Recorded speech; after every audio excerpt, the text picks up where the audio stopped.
Hi, everyone. Welcome. My name is Bill Graydon. I'm in from Toronto, Canada this week for Ekoparty, along with the rest of the Physical Security Village.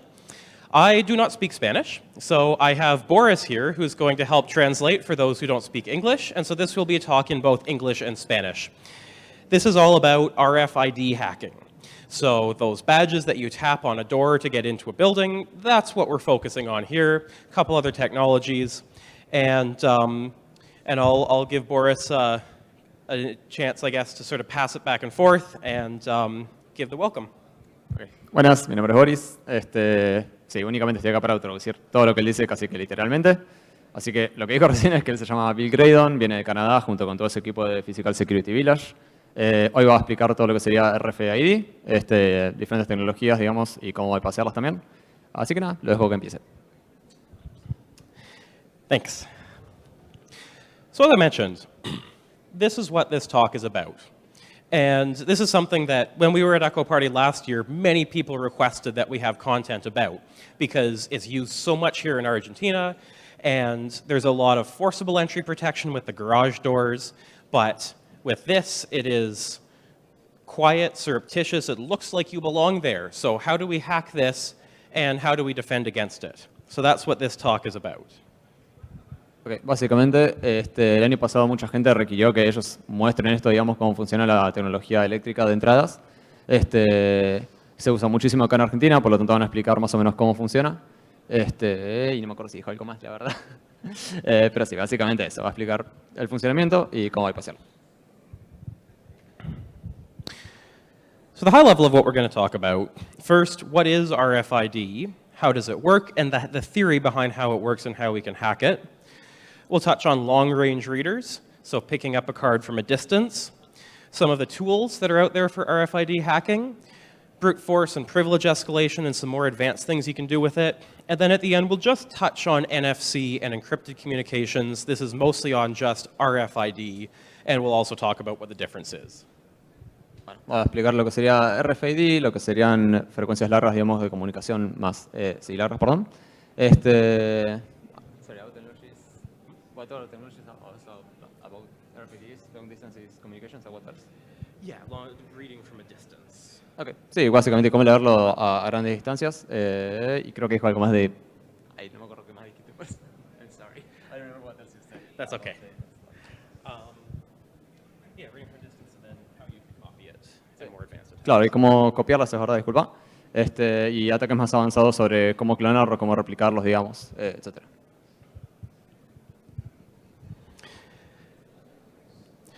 So, what does RFID stand for? It is an English acronym. It stands for Radio Frequency Identification, RFID, and we'll break that down and get into what exactly all that means. And let's start with just the identification part. So it's just like these. The cards that you carry in your wallet to identify who you are might have your picture, your name, information about you.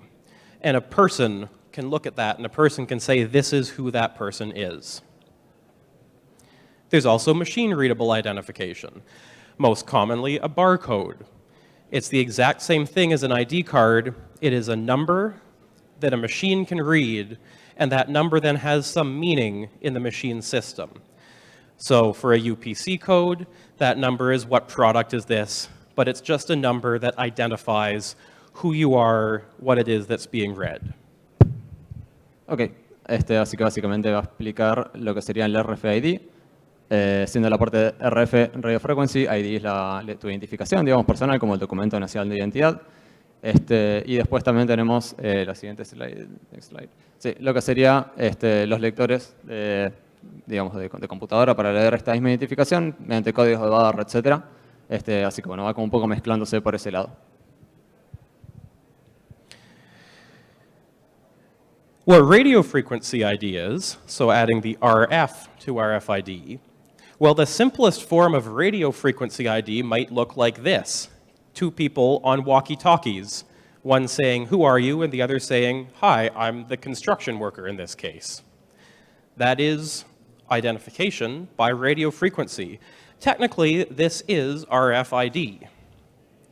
What happens between A door reader and your fob is much shorter, but it's the exact same thing.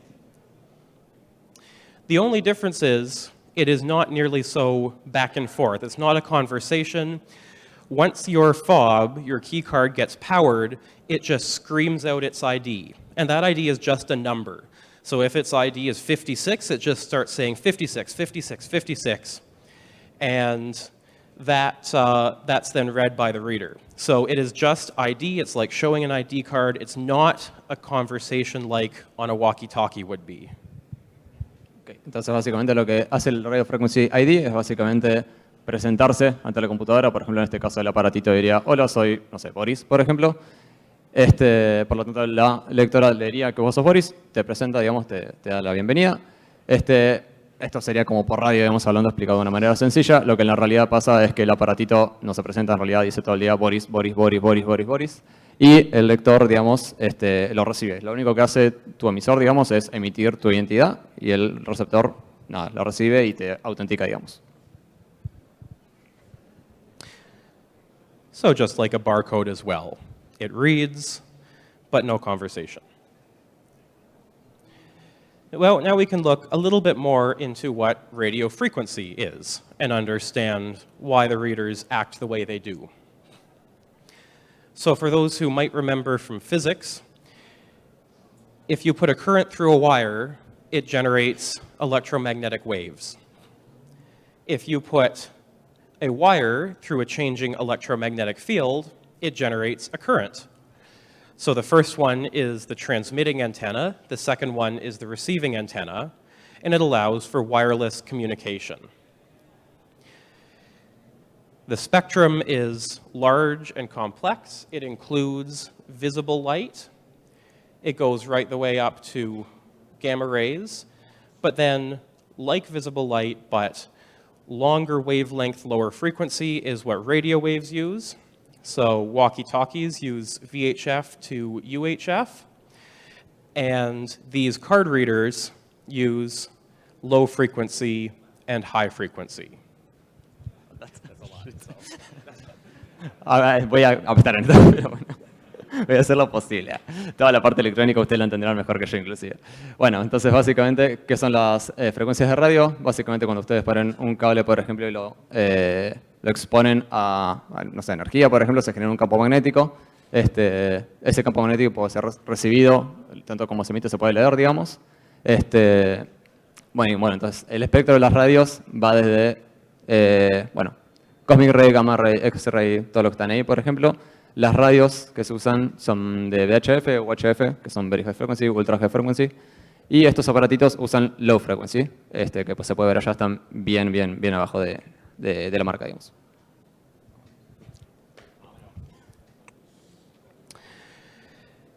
The antennas for that look like a coil.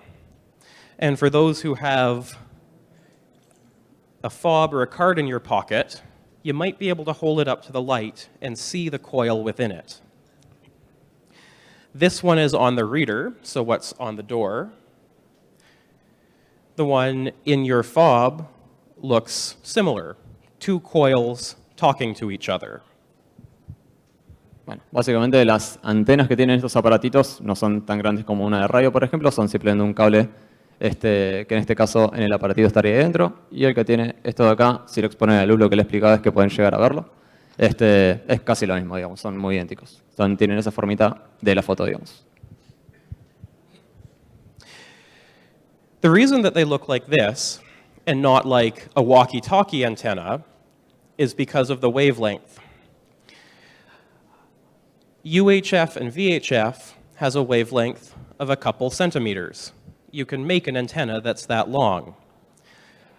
High frequency is 30 meters, and low frequency is 3,000 meters.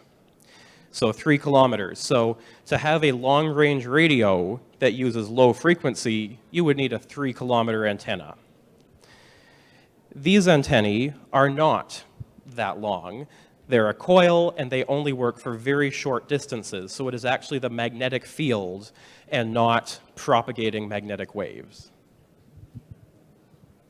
Ok, entonces las radios, por ejemplo, funcionan entonces, como dijimos, en VHF o UHF y requieren una antena de más o menos 30 centímetros para poder comunicarse a grandes distancias. Estos aparatitos, como operan en low frequency, para comunicarse a la misma distancia necesitarían una antena de 3000 metros en el aparatito, digamos. Obviamente no da el tamaño para colocarlas. Sí, por lo tanto, la segunda slide, the second slide, I don't know what, if you want to repeat. And about that, the material or what? No, the next one.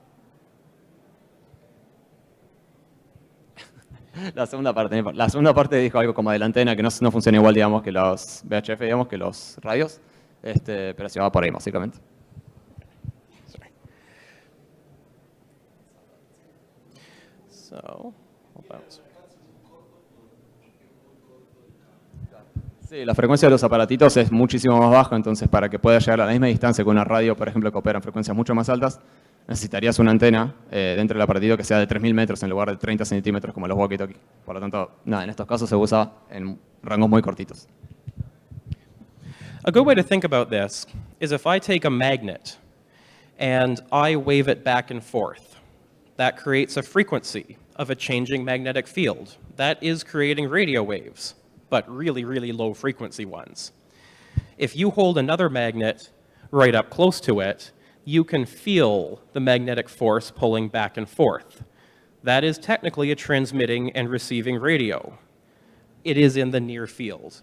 If there's a magnet on the far side of the room, there is a changing magnetic field that in theory could be sensed from me doing this, but it's much too far because those waves do not propagate because I would need a very long antenna for that low of a frequency. Básicamente, si vos agarrás un imán y lo movés de un lado para el otro, esto va a generar un campo electromagnético que puede ser detectado también por otro imán. Digamos, se va a notar, si ustedes lo agarran, la fuerza que está ejerciendo, pero mientras más se alejen, menos se va a notar, obviamente, esta frecuencia. Si tuvieran una sensibilidad muy elevada, podrían detectar inclusive el campo electromagnético aunque estén en la puerta. Pero bueno, en este caso, eso es lo que hacen las antenas, digamos, amplificar esta distancia a la cual se puede recibir, digamos, ese movimiento. So that gets us back to this. Two coils talking to each other in the near field. You can make the coil bigger, and that's something that we did at DEF CON last year. We made a large reader that can read up to 2 feet away, which is about as far as you can get by waving magnets around, which is essentially what this is doing. And we had a projector wall that if anyone walked past, this is at the door to our village room at DEF CON, if anyone walked past with a badge on their belt, that would get picked up by this reader, and the badge information would be put on the wall of sheep here. Bueno, en este caso, entonces, como no tenemos una antena, lo que tenemos es una bobina muy chiquitita. Se usa para lo mismo. En este caso, ellos hicieron, el equipo ellos de Physical Village, le hicieron allá en Canadá a este tipo de antena, grandota, digamos, que puede llegar a recibir hasta 2 pies, digamos, de distancia la información que está emitiendo tu identificador. Y en esta computadora ellos pueden leer la información que tenía tu identificador con RFID, digamos. So that's called a long-range reader, and it can be used for red teaming as well, as I'm sure you can think of creative ways to do that. So that's how to get communication, or that's how to get, communication back and forth, but your card doesn't have a battery in it. So how does it get power? Well, it does have a coil like this. And so it's just like the wireless charging that your phones can do. That radio wave also powers the chip in this card the same way as a wireless charger does. Bueno, entonces ustedes se preguntarán cómo es que esta cosita opera sin una pila, sin una batería, sin nada. Esta bobina que tiene el aparatito es igual a la que se usan en estos, digamos, cargadores inalámbricos de celular. Entonces vos cada vez que lo usás, por ejemplo, un identificador de estos, no solamente te identifica, sino que también te lo recarga al aparatito, digamos. Okay, so we can send the radio waves, we can power the card. Now, how does information get sent? Well, information is zeros or ones, but we need to send it over this frequency. So it needs to be a wave of that frequency or near it. And there's 3 ways we can do. One is by changing the frequency slightly. That's called FM. And so lower for a 0, bit higher for a 1. One is changing the amplitude to send zeros and ones. and one is changing the phase of that wave, so shifting it in time a little bit forward or backward. Bueno, entonces estas frecuencias, digamos, pueden ser FM, que se le cambia, digamos, la frecuencia con las mismas, cómo se emiten, digamos. Pueden ser AM, que cambia la amplitud, como pueden ver en la imagen. Y si no, puede ser PSK, que no me acuerdo el nombre que acaba de decir, pero que cambia, digamos, la fase con las cuales se emiten para adelante y para atrás, por lo que dijo, literalmente traducido. So now we have powering the card and how it sends its ID back. So as soon as this card gets power, it's going to start sending ones and zeros using usually FM, sometimes phase shift keying. It will send those on repeat, my ID is 54, my ID is 54, to be read by the reader. Bueno, entonces estos aparatitos operan usualmente con frecuencias modulares, digamos, o también con PSK, repitiendo constantemente, como dijimos hoy, su ID. 654, 654, 654. So we now know how to send the ones and zeros, but what do those mean? One of the most common card formats, and we'll only talk about one today, is 26 bits. The first bit and the last bit are checksums. So they're to make sure that everything is correct, and they're just a XOR of everything else that's in the first and the second half. Bueno, entonces, ¿cómo funcionan estos aparatitos? Lo que tienen son 26 bits de data. El primero y el último se llaman bits de chequeo, que verifican que toda la información que está dentro sea correcta. El primero verifica la primera mitad, el último verifica la última mitad. And then the next 8 bits is the facility code. So that's from 0 to 255. And that's going to be the same for every card in a building. So if you go to a school, for instance, every access card in your school will have the same facility code. And then the last 16 bits, so 2 bytes, is the card number. And so that's who you are as an individual, what card number you are. Y el resto de los bits, digamos, se usan los primeros 8 para identificar la instalación en la que vos te encontrás, que va de 0 a 255.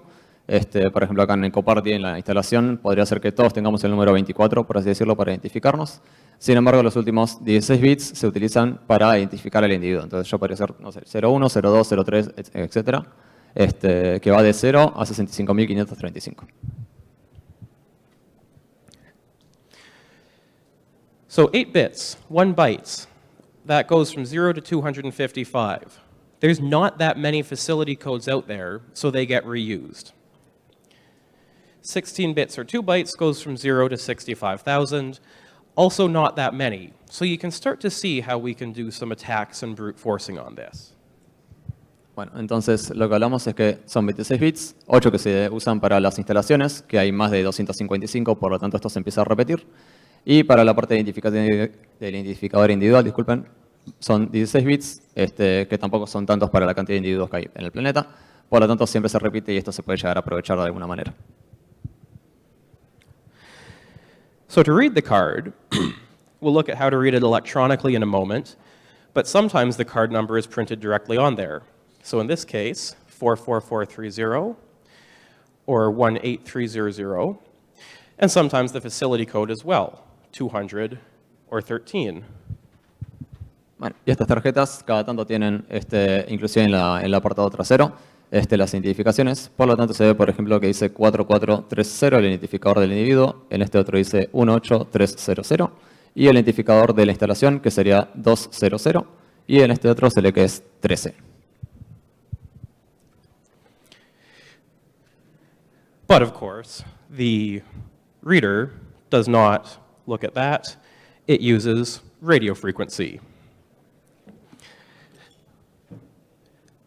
So what we'll do is we're going to take a device here called a Proxmark. And I'll talk a little bit more about how you can get one and how you can use it after. But it has an antenna that can communicate with the card. And we're going to use it to read this card here. So I'm going to put it onto the antenna and then run some commands to find what's on the card. Entonces, teniendo en cuenta que estos aparatitos funcionan con radiofrecuencias, él hoy va a presentar lo que sería el Proxmark, que es este aparatito de acá, que se puede utilizar para leer estos RFIDs como estos, el cual lo va a apoyar acá y con una serie de comandos puede hacer lo que va a hacer. The command I'm going to type is LF for low frequency, that's our 125 kilohertz, search. And so it is now going to scan and see what type of card this is.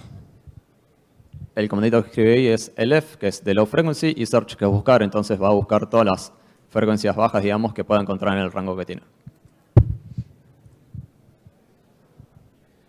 And as always, demos don't work correctly the first time, so let's try plugging it back in. Bueno, y las demos suelen fallar, que es lo que está pasando ahora, así que paciencia.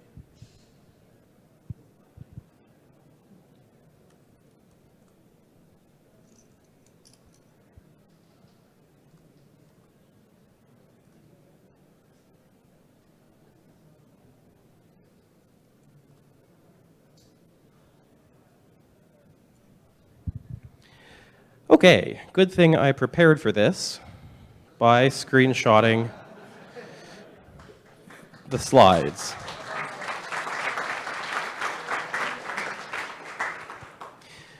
So if this had worked, this is what it would have put out. It would have said, it is a valid HID Prox card, so that's the company that makes it. The facility code is 54, and the card number is 11337. Bueno, entonces ahora que sí lo pude leer, detecta que es un HID, detecta que el facility number es el 54 y que el número individual es 11337. To copy it, I type LFHID clone, give it the facility code of 54, the card number 11337, and then put a writable card onto the Proxmark.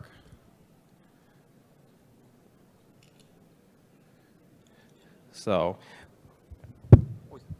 Bueno, entonces ahí ya está copiado. Lo que quiero hacer ahora entonces es clonarlo. Por lo tanto, le va a pasar la misma información que recibimos recién, el facility number número 54 y el número que era 11300, si no me equivoco. Así que ahora lo apoya en el aparatito, en el Proxmark, y ejecuta el comando.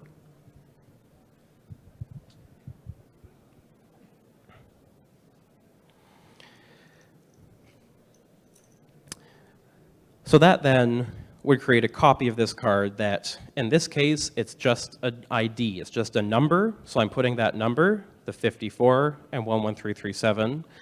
So it's two numbers, but in binary, they just go on top of one another. And that's then a complete copy of that card. As far as the door reader is concerned, it is the original. Entonces, en este caso, con este RFID, lo único que tiene es un identificador de estos números de facility y de individual, digamos. Por lo tanto, eso lo clonó en esta fichita nueva y con eso solo ya alcanza para apoyarlo en el lector y que pase desapercibido. As I mentioned, you can also sometimes read the card number that's on there. This long number here on HID cards is the order number. It doesn't mean anything, so that's not useful. But a 5-digit number is usually going to be the card number. A 2- or 3-digit number is usually going to be the facility code. So AWID cards usually have both the facility code and the card number. So to IOProx, HID, Indala, and EM4100 are usually just the card number. Ok, no me acuerdo las marcas, todas las que dijo, pero básicamente estas tarjetas suelen incluir diferentes tipos de números. Los más largos que está al final es el tipo de orden, en realidad medio que no importa para nada. Lo que sí importa es cuando ustedes ven un código de 3 números, eso suele ser el facility number. Y cuando tiene 5 números, eso es el del individuo. Entonces, HID pueden ver allá que sí tiene todos los códigos. AWID suele tener estos dos. Y lo mismo con este de acá abajito. And once I have that, again, just LF HID clone and give it those 2 numbers. Sí, bueno, eso creo que se entiende bastante. Ahora sí va a ejecutar el comando entonces para clonarlo. So if you see a card on someone's desk, on a belt, in one of these key watchers, and you can get a picture of it, that's often enough to figure out the card number. Entonces, con que puedan sacar una foto o lo que sea de estos identificadores, ya eso medio que es suficiente para poder estar haciendo esto que estamos haciendo. Sometimes you only have the card number. When that's the case, we don't know the facility code, but there's only 256 of them. So we can do a brute force attack, changing so the field is the facility code, start at 0, and go up from there. And so what this will do is it will make my Proxmark act like 256 different cards, trying this card number with facility code 0, then 1, then 2. And I hold it up to the door, and it goes wrong, wrong, wrong, wrong, right. And I've now found the facility code for that entire building. Okay. Hay veces que no podemos conseguir ambos números del facility y el individual. En este caso lo que está explicando es que si tenemos únicamente el código individual, podemos aplicarle fuerza bruta con el aparatito, haciendo que pruebe de 0 a 255, o sea, 256 numeritos. Y apoyándolo en la puerta, por ejemplo, podríamos hacer que empiece a intentar entonces con el facility number 0, 1, 2, 3, 4 hasta el 255, hasta que uno sea el correcto, y ya con eso solo ya tenemos acceso a toda la instalación, digamos. So let's talk about some of the tools available to do badge cloning and these types of attacks. So the Proxmark is what we've attempted to use so far.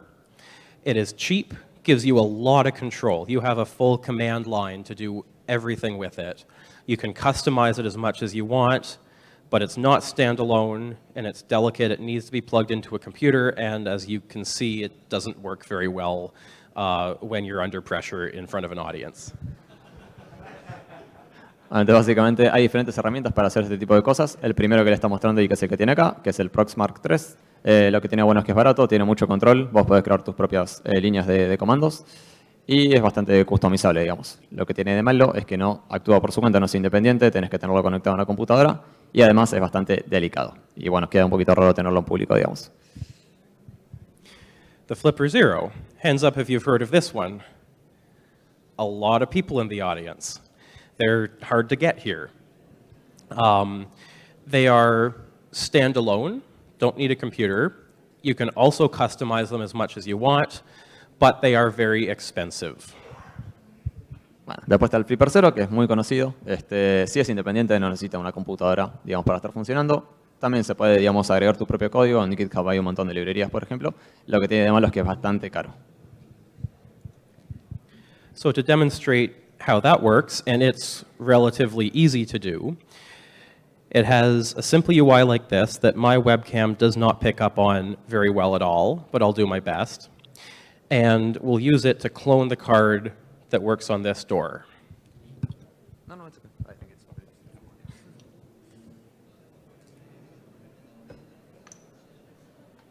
So that's the original. Okay, esa fue la llave original y ahora lo que va a hacer con el flipper es clonarlo, que en realidad se hace bastante rápido. Yeah, really can't see anything. ¿Es el cloning? Ahí va. Ok, ahí se veía, por ejemplo, cuando yo hice la luz verde, es que ya está correctamente copiado. So it's read that card, and I'm now going to emulate, and the flipper now acts like this card. Ahora lo va a emular, entonces ahora el flipper es básicamente la tarjeta RFID. ¡Tuc!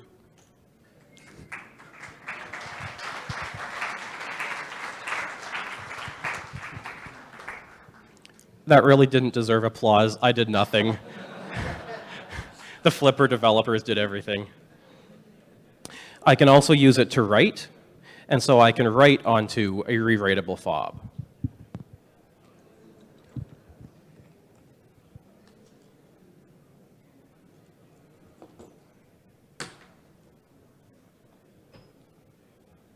También lo puede usar para escribir, entonces puede escribir lo que ya tiene dentro de todo RFID. Por ejemplo, podrías clonarlo en otro aparatito. There's some other options. So the Keysy is a good one. It's cheap and standalone. It looks inconspicuous, just like a garage door opener. It doesn't work on everything, and it can only write to its own cards. So some limitations, but if you want cheap and standalone, it's a good compromise. Okay. Otra opción es el Keysy, que son baratos, son independientes como los que vimos recién. No se ven muy sospechosos, pareciera que es la llave, digamos, de un garage. Lo que tiene malo es que no siempre funciona y solamente funciona con sus propias tarjetitas, digamos. And then there's various garbage that you can buy from China. I don't recommend either of these two for a number of reasons. Half the time they come from the factory not working at all. And even when they do work, they password lock any cards you write with them so that only they can write those cards in future.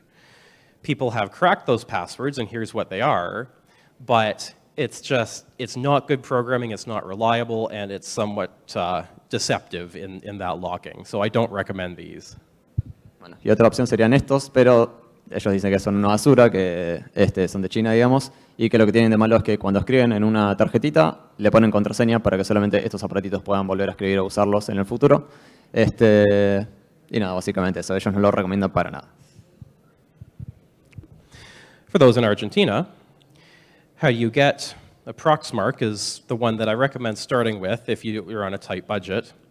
So in Canada, where we're from, they're $55 Canadian. If you try to get it on Amazon here, it's $239. That's ridiculous. Don't use Amazon, at least here. AliExpress, though, delivering to Argentina, is $33 plus $6 shipping. So AliExpress, which they all come from the same factories in China anyway, is the way to go. Ok, entonces el que él más recomienda para arrancar, el mejor precio-calidad sería este que tiene acá. Lo que tiene es que en Canadá tiene un valor que es relativamente accesible. Lo que tiene acá Amazon es que sale muchísimo más caro, sale 239 o algo. Así que él recomienda comprarlo por AliExpress, que total es lo mismo porque viene de China y ahí es donde lo crean, así que es lo mismo. So we talked about how to do brute forcing to find the facility code. We can also use the same facility code and try to find other card numbers. So if I'm me, I'm just an employee at my work, but I was hired at the same time as the IT guy who has access to the server room. I can try the same facility code, so it's all my building at work, but different card numbers that are close to mine. 11337, 11338, 11336, go up and down and try around. When I find another card reader that works, or another card number that works, I'm now impersonating someone else, and if I use that number, I have all the access that that other person does. Bueno, entonces básicamente si vos ya trabajas en una institución, por ejemplo, y tenés un código de acceso independiente tuyo, que te dé acceso a muchas habitaciones, pero no a todas, lo que puedes hacer es intentar escalar privilegios, haciendo lo mismo que hicimos hoy de fuerza bruta, ir probándole con diferentes identificadores tuyos, digamos, que pasaría de, no sé, el que tenías que sería, no sé, vamos a decir el 204, no, me ría más, perdón, subiendo a 1 hasta que la puerta, por ejemplo, se abra, y en ese caso ya sabemos que tenemos un identificador personal que tiene privilegios superiores a los que tenías vos antes.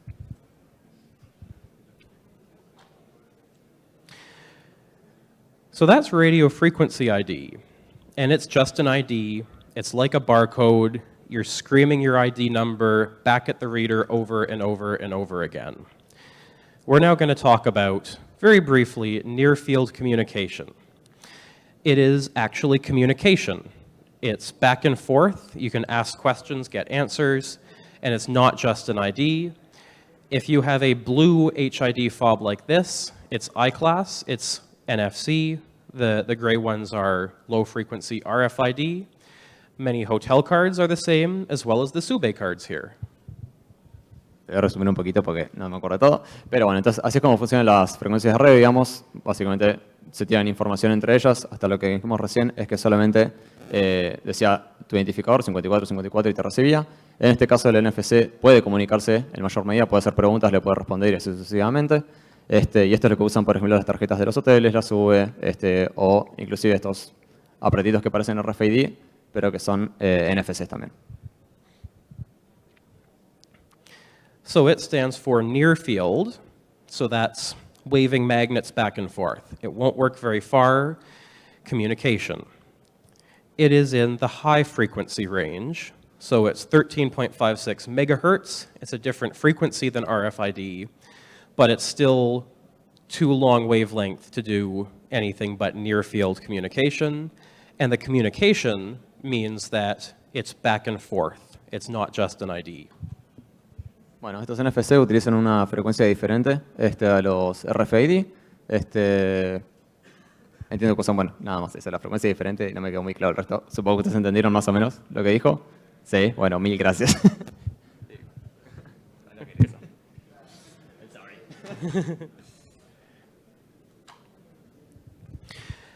So for instance, iClass is an example.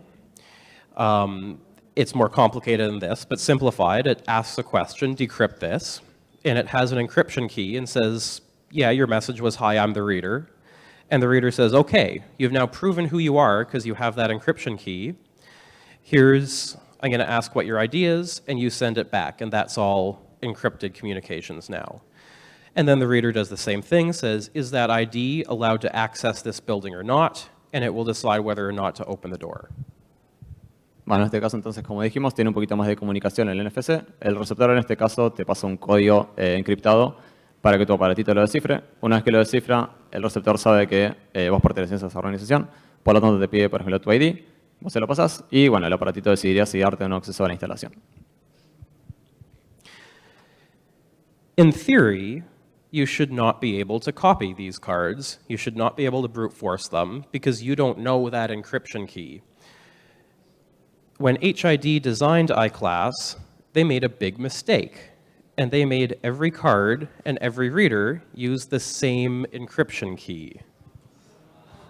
Bueno, en este caso, los NFC deberían ser seguros porque usan este tema de encriptación y que necesitas un código para desencriptarlo correctamente. El tema es que los creadores de estos aparatitos cometieron un error y es que todos los NFC, recibidores y receptores, utilizan la misma llave, digamos, para desencriptarlo, por lo tanto es básicamente lo mismo. And 10 years ago, some researchers were able to read the memory inside one of these readers and figure out what that key is. And so that has now been leaked. The researchers were ethical about it, but other people have since published it. And so that same key for HID iClass, these blue fobs, is now usable for you to create copies and brute force and do everything else as if it were just an unencrypted RFID. Entonces, hace unos cuantos años, unos investigadores lograron estudiar estos receptores y lograron encontrar la llave para desencriptar todos estos códigos. Por lo tanto, lo publicaron y la gente, por lo tanto, fue capaz de, digamos, utilizar estos NFCs como si fueran un simple RFID, digamos. MyFair is a different technology. It's similar to iClass in that it's high-frequency NFC 13.56 megahertz, but it uses a different encryption protocol. MyFair Classic has also been hacked, and for a different reason. They wrote their own encryption algorithm and did it badly, as always happens. And you see it on hotels and the Seguí cards here. Ok, MyFair básicamente hizo lo mismo, lo único que crearon su propia llave de encriptación, pero lo hicieron de manera pobre, resumiendo un poquito, ¿no? Perdón. Y estos son los que se usan en estas tarjetas, por ejemplo, o en la Seguí también. So again, the Proxmark doesn't want to play nicely with us, but I've got my Seguí card here. If I put it on here and ran HF search, so high frequency, it's going to see what high frequency card is in there, and it finds that it's a MyFair Classic 1K, which is the vulnerable one that has been hacked. Bueno, entonces en este caso va a probar colocando la Seguí y colocando el HF, que es High Frequency Search, que es para buscar.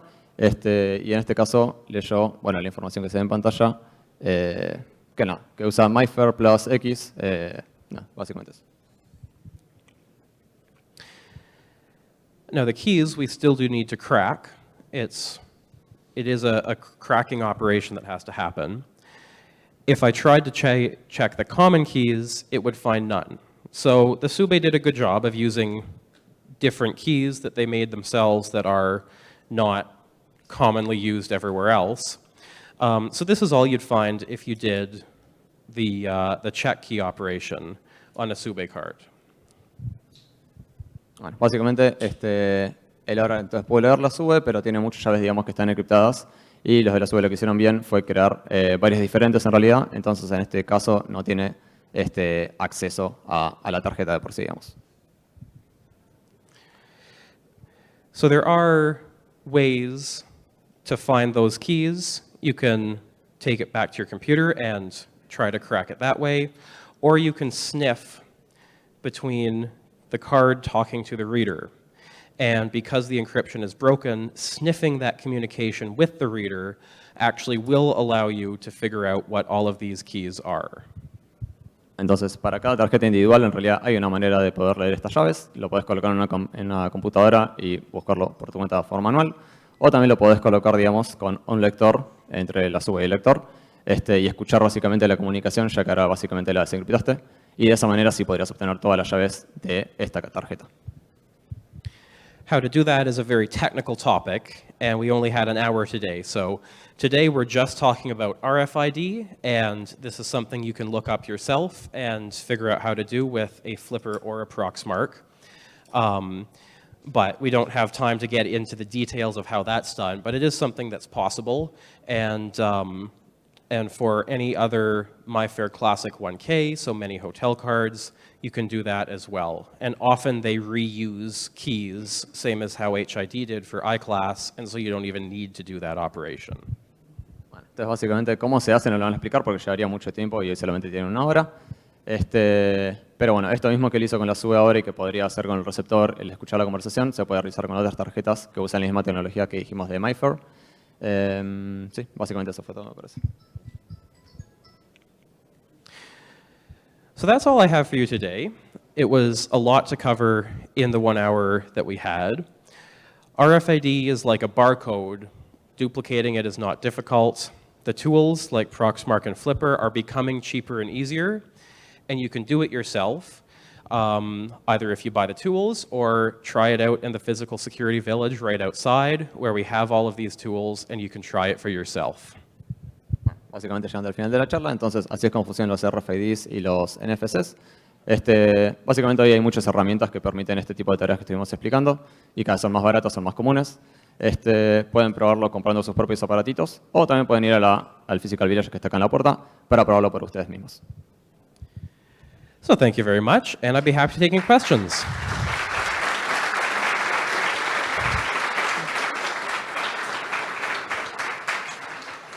And another huge round of applause for Boris, who had the much more difficult job today.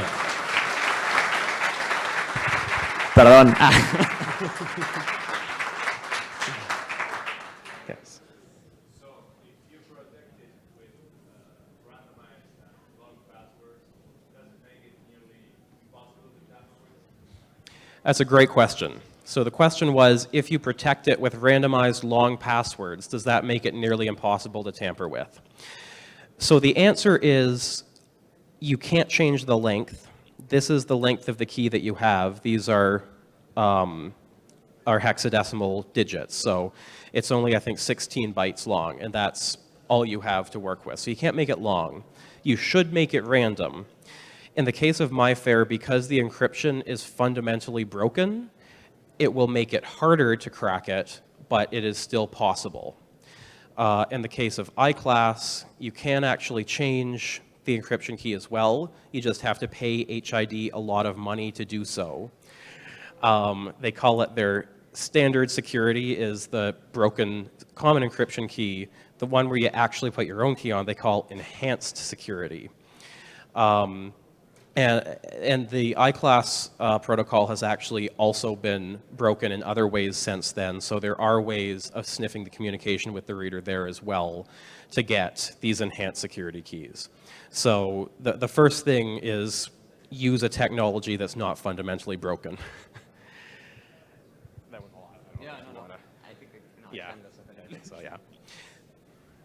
Do you know about the cards they use in other countries for the transport systems? So the question was, do I know about the cards used in other countries for their transport systems?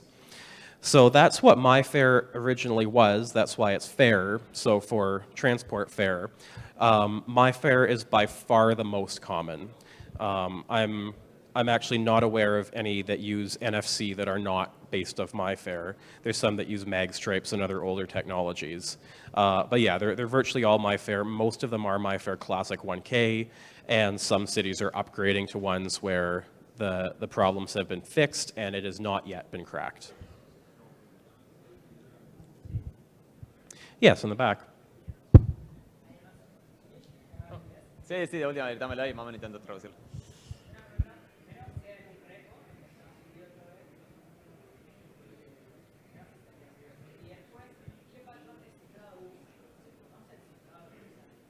Sí, lo único que te pregunto es el repositorio si hay creado de qué cosa, perdón.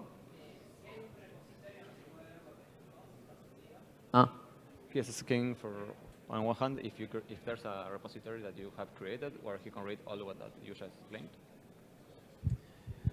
So the question was if there's a repository that I have created where you can read all of what I've just talked about. There's none that I created. There's lots and lots out there by the community and by the people who developed these incredible tools. Probably the best place to start, I recommend if you're on Discord, joining the RFID Hacking by Iceman Discord server. And all the resources you could ever need, as well as world experts on it, are all on there. ¿Se entendió? Él no creó ningún repositorio, digamos, donde explique esto, pero hay un montonazo de información por internet e inclusive hay grupos de Discord donde explican un montón de cosas, digamos, y donde te puedes unir para charlar con la comunidad, básicamente. ¿Y la segunda pregunta? And if this is the cipher method that is used, if it's known to the people, like, you know, the cipher method that they use? If it's known to people on the Discord? In general, yeah. So the question was if the cipher method that is used is known externally. It's a very good question because the answer is illuminating. Sometimes it is, and sometimes it isn't. So sometimes it's a cipher method that is published and known out there, and those are good cipher methods because you can audit them and you can check to make sure that this cipher is actually secure. iClass and the original MyFair relied on the cipher method being secret. And that's a huge problem. When it was reverse engineered, they were able to find flaws in it. So a general doctrine in cryptography is unless you are a team of world experts working for a nation state, don't try to write your own new cryptographic algorithm. Use an existing one and build on top of that. Because if you write your own, you're very likely to make a mistake and get it wrong and create something that will be hacked later on. So great question. Oh, no. Sí, no sé si quería. No sé si querés te lo traduzco más o menos rápido, pero sí, básicamente los códigos que se conocen públicamente inclusive son mejores que los que están, digamos, escondidos para el público. Esto fue lo que hicieron los de que estamos hablando del último de NFC. Y es la recomendación de siempre en realidad. Si vos tenés un equipo chiquito de gente que tiene que estar enfocada en mantener algo secreto, un código cifrado, eventualmente la gente se va a enfocar en atacarlo, de hacerlo mierda. Entonces, al fin y al cabo, te conviene dejarlo público, que la gente pueda, digamos, al revés de dar un feedback, a dejarlo secreto y que te lo hagan mierda.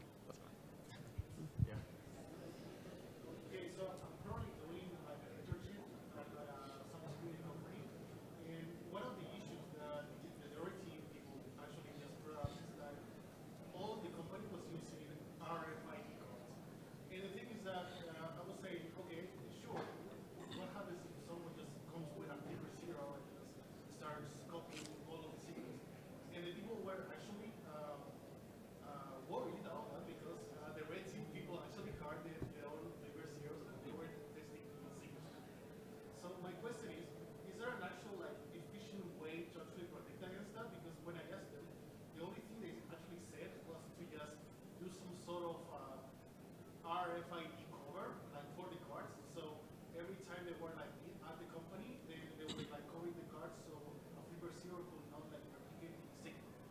And I don't know if that's actually efficient because I would just say, okay, sure, but what happens if you are just leaving your car on the table and someone comes, removes the cover and copies it anyway? Is there like an actual more efficient way to protect against cloning, or is it just impossible? That's a really good question. So the question was, with RFID, there was a red team engagement, and the recommended fix for RFID being clonable by Flipper Zeros is to put it in an RFID shielded wallet. Is there a more efficient way of fixing that problem? So the best way is to use encrypted NFC, so high-frequency communication that has not been broken. So something like MyFair Fire has not been cracked yet. I say yet, but maybe it never will be. Maybe it was done correctly. So that's often very expensive. Companies that create these cards charge a lot of money for those because they know they can get it. But using an encrypted communication is the best way. And then there's other ways as well, right? So depending on what your threat model is, who is trying to attack you, if it's too difficult to clone the card, well, what if they just shoot the person carrying it and steal the card, right? So there's a point at which you need to defend against the lowest hanging fruit, your most likely vulnerability, and then there's a point at which you have to look at other things as well. Great question.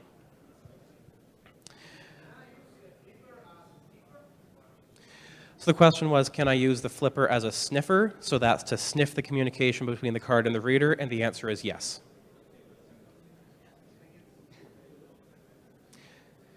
So I think we have time for one more question. Oh, well, we'll take two more. One in the front and then one in the back. Go ahead. Combining the facility code and the people codes, something too many codes, if you want to brute force without knowing any of those numbers.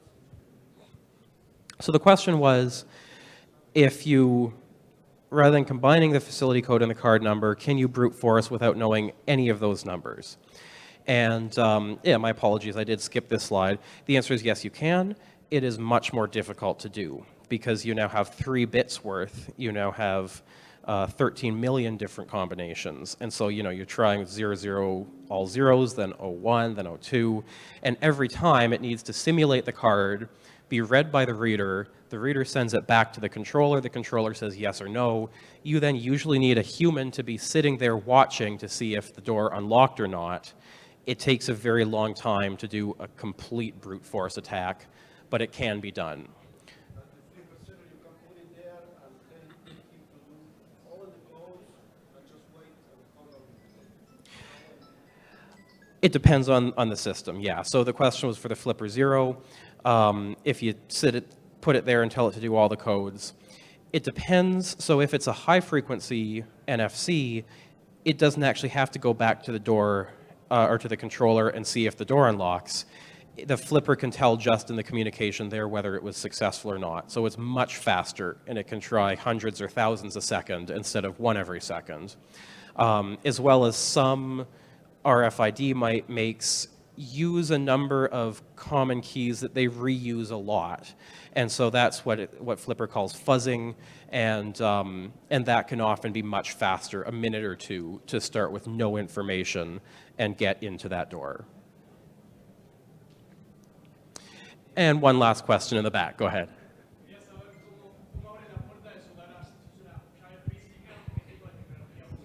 He's asking how do you open your garage door? Do you use a physical key or do you use RFID, NFC?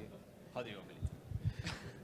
So the question was for me personally and for the Physical Security Village, how do we open our own doors? Is it a physical key or an RFID? The answer is it's a physical key, and it's not a very good one either, because if we have a way better lock than all of our neighbors, then people know there's something valuable in there. So our outside door is what everything else in the area uses, and then what's important to us is in safes, is behind secure locks that are not visible to the outside, and behind alarm systems and things that are going to alert us that someone's breaking in and to get the police on the way. And so security in that way is not about fixing the encryption protocol. Security in that way is thinking of all the ways someone could get in and looking at the whole picture that way. So great question. Bueno,